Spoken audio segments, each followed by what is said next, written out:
Untuk mubalik yang selanjutnya yang insya Allah akan disampaikan oleh Bapak Kiai Haji Tubagus Ahmad Rifki Hoas SHI, dengan rasa penuh cinta dan kerinduan kepadanya kami haturkan.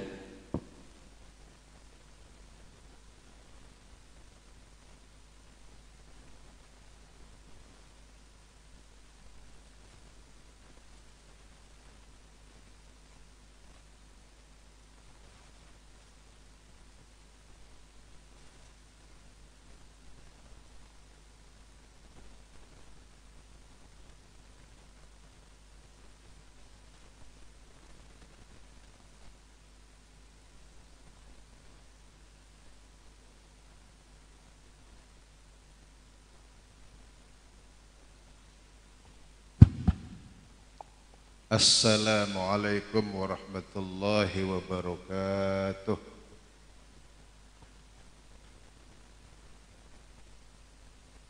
Alhamdulillah wa bihi nasta'inu ala umuri dunya waddin. Alhamdulillah rabbil alamin wal aqibatu lil muttaqin.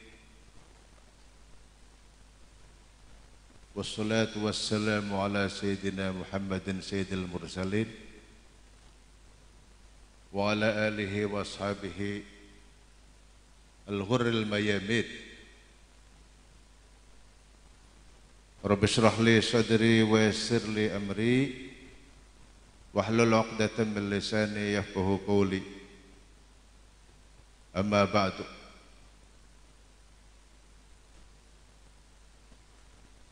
Hadratul muhtaramin, para sesepuh, para ulama, para kiai, para guru, para asatidz, para tokoh masyarakat, bapak-bapak, ibu-ibu, wali santri, yang semuanya mudah-mudahan diberi kebahagiaan dunia akhirat, amin ya rabbal alamin. Barokahnya Al-Quran, khatmil Quran.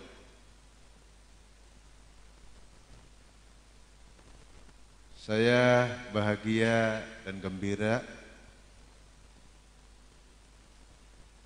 sekedar sambutan, karena tadi sudah dijelaskan sejelas-jelasnya oleh akhina Al-Fadil Kiai Haji Muhammad Nasihul Umam.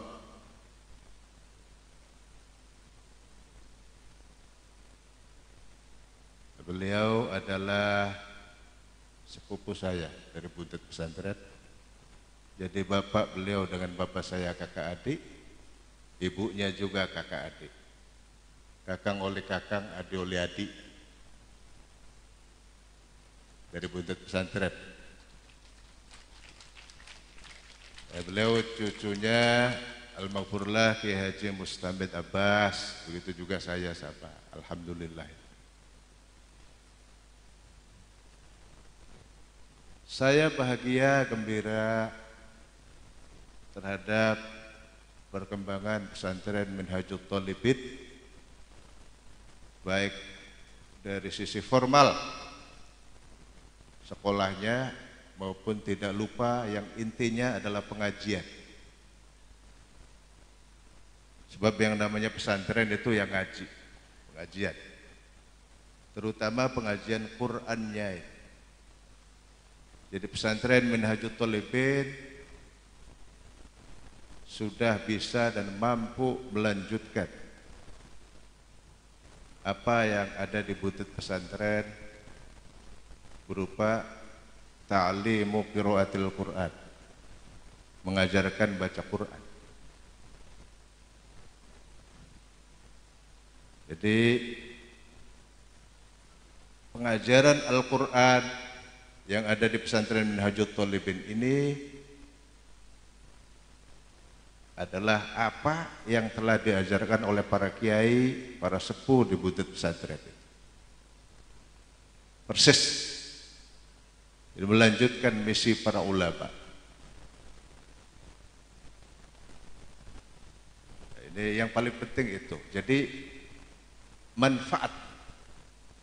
Dulu kiainya Kiai Mahfudz Romli dan adik-adiknya ngaji Quran di buntut pesantren, kemudian diajarkan di sini, dan kalian juga suatu saat harus begitu. Harus siap bukan hanya sekedar membaca Quran, tapi siap mengajarkan Al-Quran. Oleh karena itu kita wajib bersyukur, wajib bergembira, wajib bahagia. Hari ini kalian semua mengadakan tasyakkur khatmil Quran, syukuran menghatamkan Quran. Kenapa? Alasannya banyak. Satu, Quran adalah air bagi umat Nabi Muhammad sallallahu alaihi wasallam.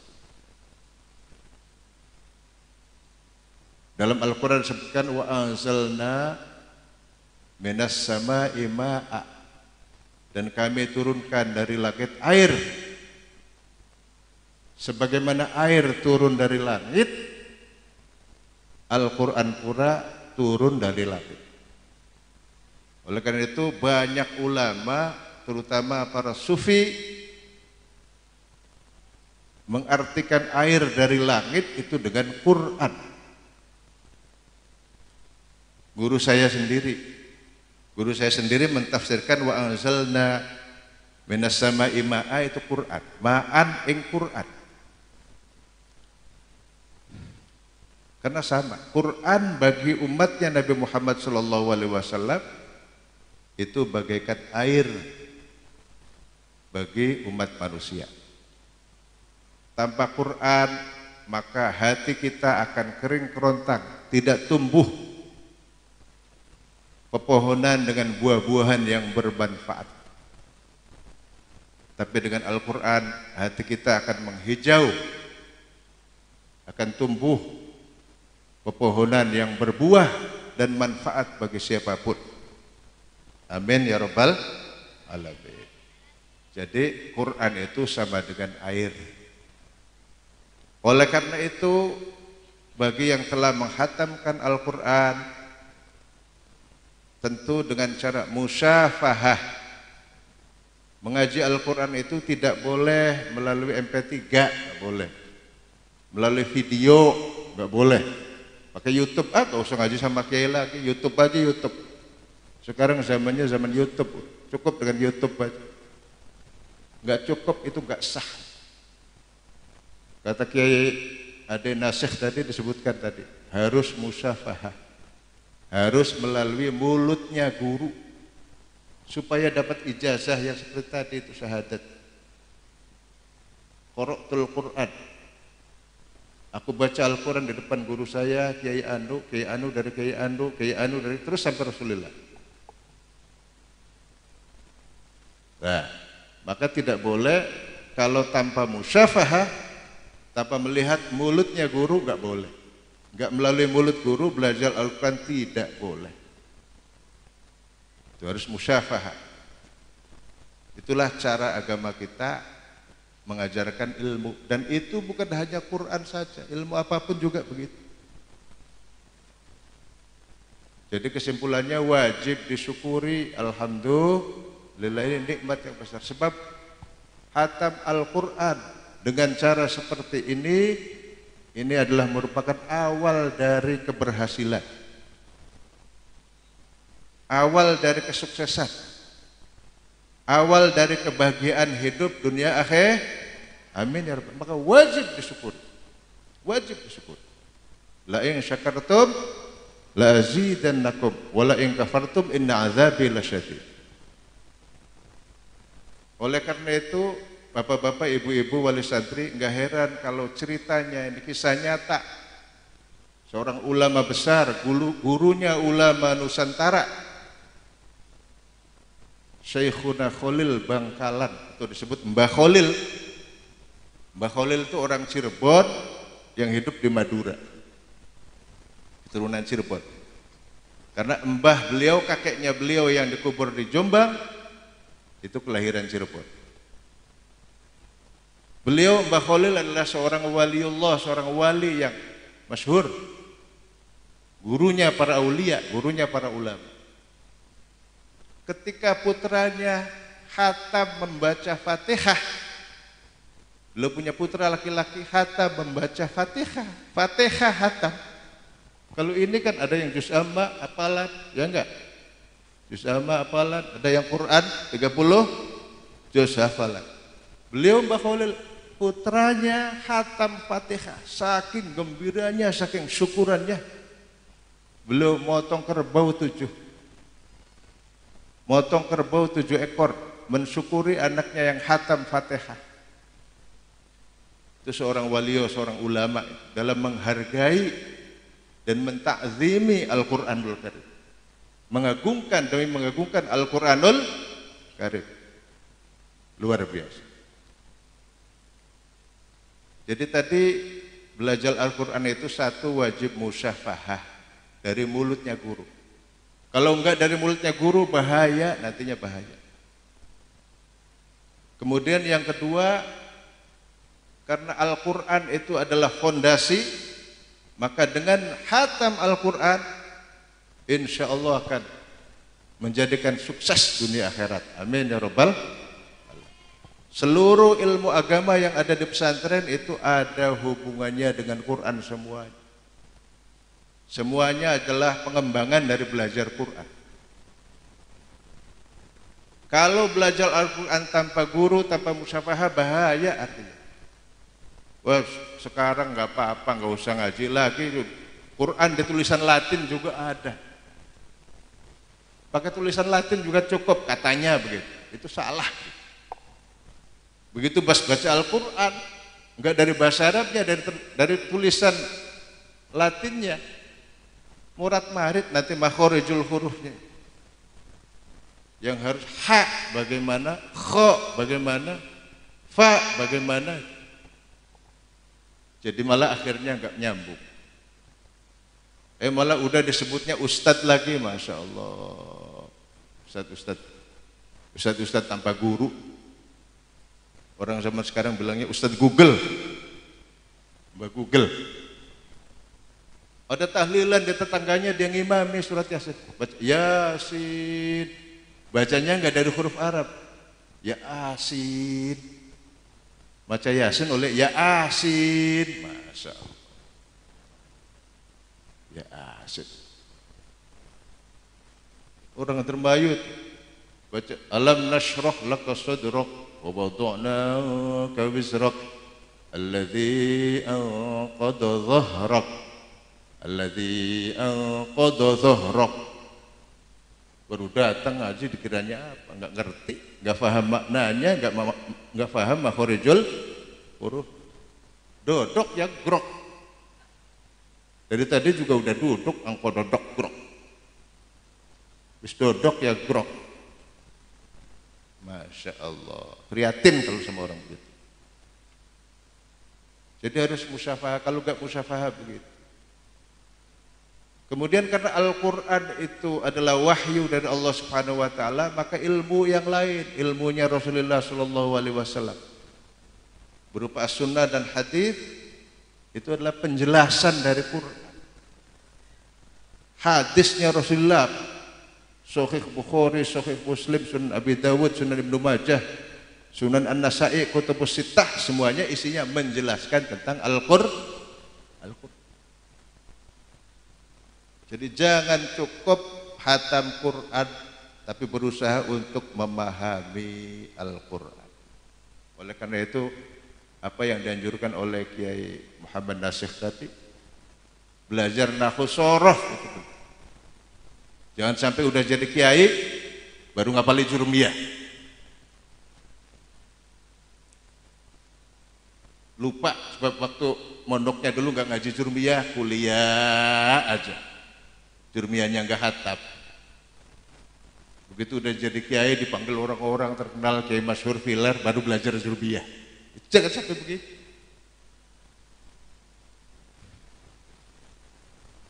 Sebab wan nahwu aula awalan ayyulama idzil kalamu dunahu la yufham. Al kalam itu maksudnya Quran. Sebab alif lamnya lil ahdi dzihni. Idzil kalamu ay kalamullah. Kalamullah dawuh Gusti Allah Quran enggak bisa difahami kalau tanpa nahwu sorof. Maka memahami Al-Quran dengan cara mengaji nahwu sorof, mengaji balaghah, mengaji fikih dari mulai Safina, Takrib, Fathul Mu'in, Fathul Wahab dan seterusnya, Quran tafsirnya, tafsir Jalalain, tafsir Munir dan seterusnya, itu berusaha memahami Al-Quran itu lebih afdal, lebih utama dibanding menghafalkan Al-Quran dengan tanpa memahami.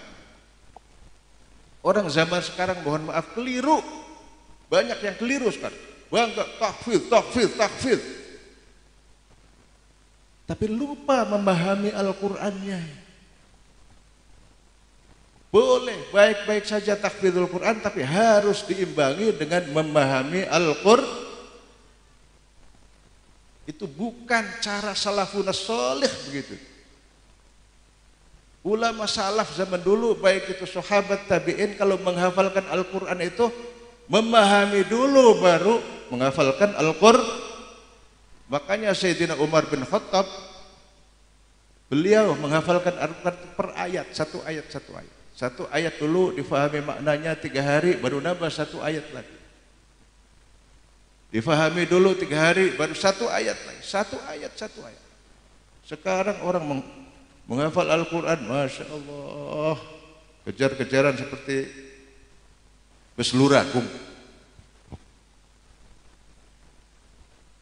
Yang diperintahkan oleh Allah itu memahami Quran supaya tidak salah faham, supaya tidak gagal faham, supaya tidak merasa benar sendiri saja, yang lain salah. Dengan cara apa itu tadi? Ilmu nahwu sharafnya dipelajari, fikihnya dipelajari. Sebab Safina itu ya dari Quran. Kita Fathul Qorib dari Quran. Kita Fathul Mu'in ya dari Quran. Jadi mempelajari Fathul Mu'in ya sama dengan memahami Al-Quran. Itu yang lebih penting. Kalau sekedar hafal saja tanpa memahami, yang paling hafid adalah MP3, MP3. Paham? Hafidul Quran MP3 itu.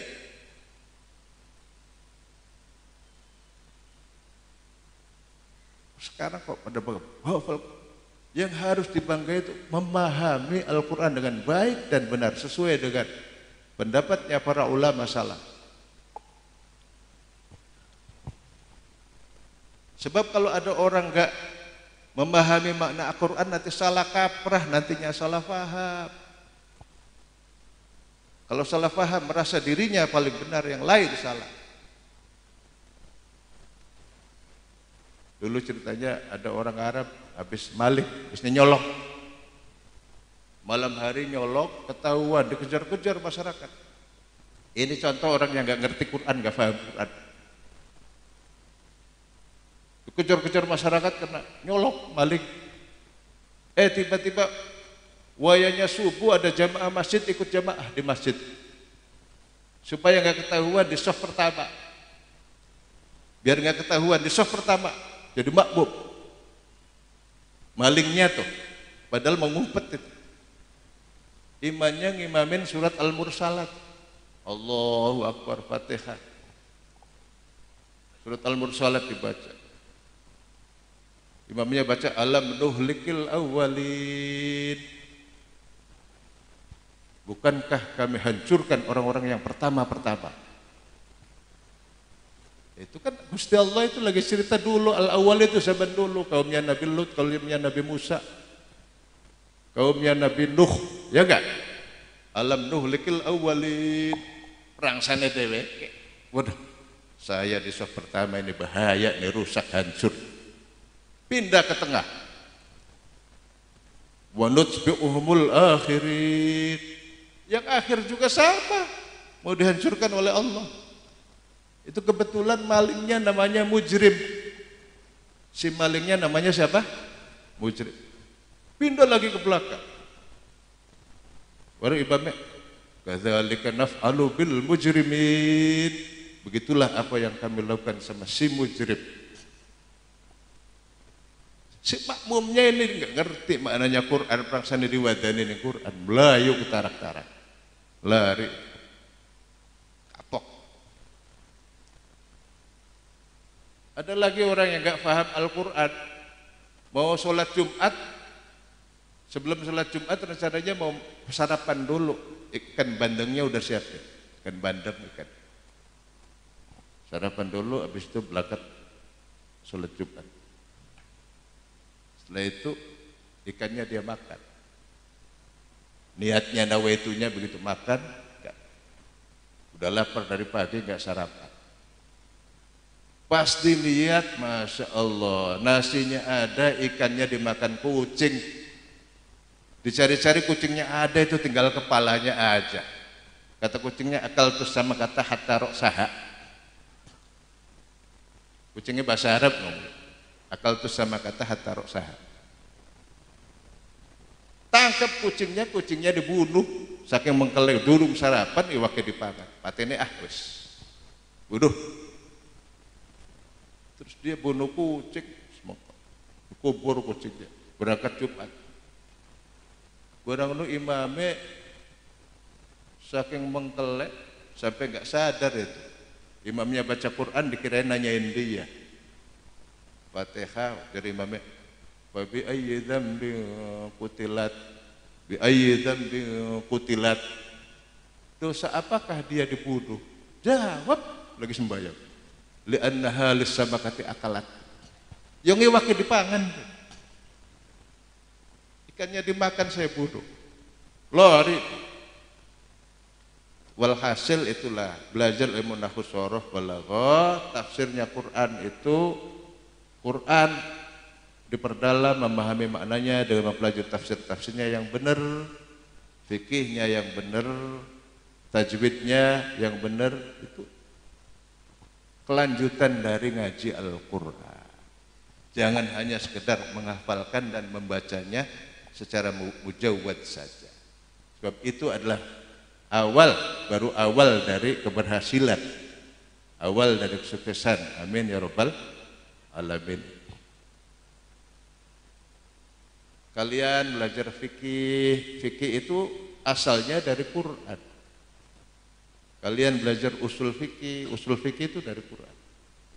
Sebelum ada Al-Quran belum ada nahwu soroh. Nahwu soroh, balagha dan seterusnya itu ada setelah Al-Quran. Belajar ilmu nasikh mansukh dari Quran. Belajar ilmu asbabun nuzul dari Quran. Belajar ilmu hadis itu juga dari Quran. Karena Allah Subhanahu wa taala mengutus seorang nabi besar Muhammad sallallahu alaihi wasallam litubayyana lin-nasi ma nuzila ilaihim, untuk menjelaskan kepada manusia. Ma nuzila ilaihim, apa isi Al-Qur'an. Itu jadi kompleks sekali Al-Quran. Yang bahaya itu adalah orang yang hafal Al-Quran tetapi tidak mengerti maknanya Al-Quran dengan baik dan benar. Itu bahaya. Bukan hanya sekedar bagus, tapi bahaya. Makanya dulu Sayyidina Abu Bakar As-Siddiq radhiyallahu anhu, beliau mengimami orang banyak jadi imam. Beliau dipilih sebagai khalifah. Kata para ulama, kenapa? Li'annahu afqahuhum. Karena beliau Sayyidina Abu Bakar itu paling alim, paling ngerti di antara para sahabat. Padahal beliau nggak hafal Al-Quran, Sayyidina Abu Bakar. Waktu zaman Rasulullah SAW digencarkan hafalan Al-Quran itu karena belum ada mushaf. Karena belum ada mushaf, Mushaf dibuat pada zaman Sayyidina Utsman bin Affan. 4 buah saja. 4 provinsi Jawa Barat, Jawa Tengah, Jawa Timur, DKI. Setiap provinsi ada 1 mushaf. Maka orang digencarkan hafalan Al-Quran. Nah sekarang mushaf di mana-mana, tiap pojok ada. Bahkan HP kalian juga bisa murattal, bisa tadarus HP-nya. Quran di mana-mana. Yang lebih penting apa? Yaitu tadi memahami maknanya Al-Quran. Tafsirnya dipelajari. Tafsir Jalalain, hatam, tafsir Munirnya, atau Marahlabi, tafsir Baydawinya. Terus nanti kalau urusannya kiai kesana kiai mutolaah, tafsir Al-Qurtubi, tafsir At-Tabari, dan seterusnya, tafsir Al-Alusi, tafsir Al-Kasyaf, dan seterusnya.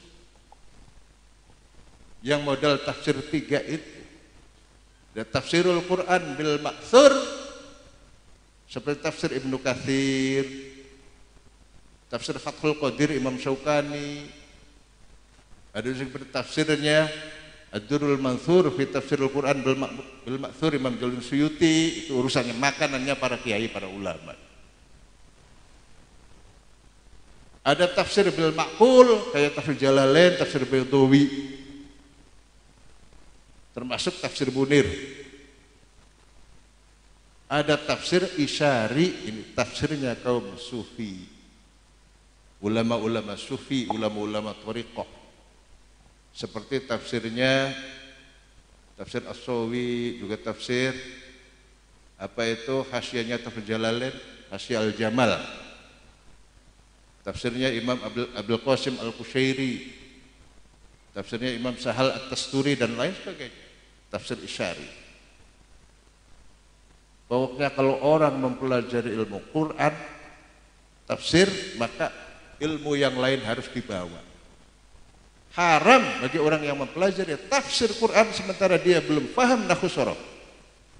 Jurumiyah dan Amriti saja belum hatam, kok mempelajari tafsir Quran? Haram. Harus mengerti nahwu sorof dulu, betul seperti kata Kiai Ade Nasikh tadi. Setelah dipelajari nahwu sorofnya, tafsirnya.